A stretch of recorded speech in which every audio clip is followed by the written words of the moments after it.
সম্মানিত উপস্থিতি, আসসালামু আলাইকুম। ফাআম্মা মান সাকুলাত মাওয়াজিনুহু ফাহুয়া ফি ঈশাতির রাদিয়া ওয়া আম্মা মান খাফফাত মাওয়াজিনুহু ফাউম্মুহু হামিয়া। যার সওয়াবের পাল্লা ভারী হবে সে জান্নাতে যাবে, যার পাপের পাল্লা ভারী হবে সে জাহান্নামে যাবে। আপনার আমলনামা দাড়ি পাল্লা দিয়ে মাপা হবে, সেখানে যদি আপনার সওয়াবের পাল্লা ভারী হয় তাহলে আপনি জান্নাতে যাবেন, আর পাপের পাল্লা ভারী যদি হয় তাহলে আপনি জাহান্নামে যাবেন।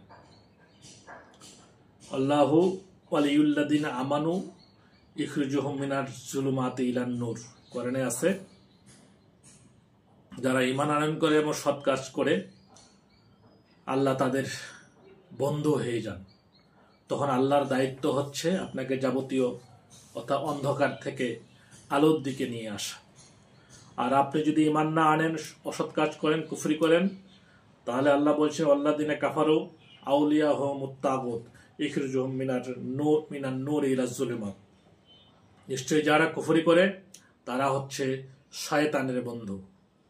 তখন শয়তান বলছে, তখন আমার দায়িত্ব হচ্ছে তাকে যাবতীয় ভালো কাজ থেকে বিরত রাখা, অর্থাৎ আলো থেকে অন্ধকারের দিকে নিয়ে আসা। অর্থাৎ আপনি ভালো এবং মন্দ দুটাকে আপনাকে বিচক্ষণতার সাথে আপনাকে বাছাই করতে হবে। আপনি কোন কাজটা করবেন, কোনটা কাজ করলে আপনার শয়তান বন্ধু হবে আর কোনটা কাজ করলে আল্লাহ বন্ধু হবে, আপনাকে সেইভাবে সিদ্ধান্ত নিতে হবে।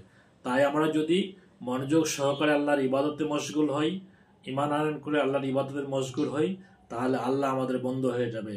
আর একবার আল্লাহ যদি বন্ধু হয়ে যায় তাহলে তার পুরস্কারটা হবে অনেক বড়। তাই আমরা আল্লাহর বন্ধু হওয়ার জন্য যা কিছু করার প্রয়োজন সব কিছু আমরা করব এবং আল্লাহর পথে আমরা নিবেদিত হব, আল্লাহর পথে আমরা নিবেদিত হব।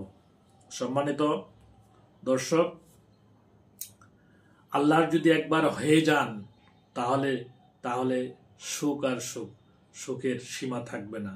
আর শয়তানের রাস্তায় যদি আপনি চলেন তাহলে শয়তান আপনাকে তার বন্ধু বানিয়ে জাহান্নামের দিকে নিয়ে যাবে।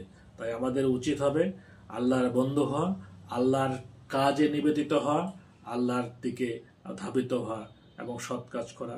প্রত্যেকটি স্টেপ যদি আমরা বিচক্ষণতার সাথে আমরা ফেলি, একটি পা আমার কোন কাজটা করলে ভালো হবে, কোন কাজটা মন্দ হবে, এটা যদি করি, এই চিন্তা যদি করি এবং রাতে যদি আত্মসমালোচনা করি যে আমি সারাদিনে কয়টি পাপ কাজ করেছি, কয়টি মন্দ কাজ করেছি, তাহলে এভাবে করতে করতে প্রতিদিন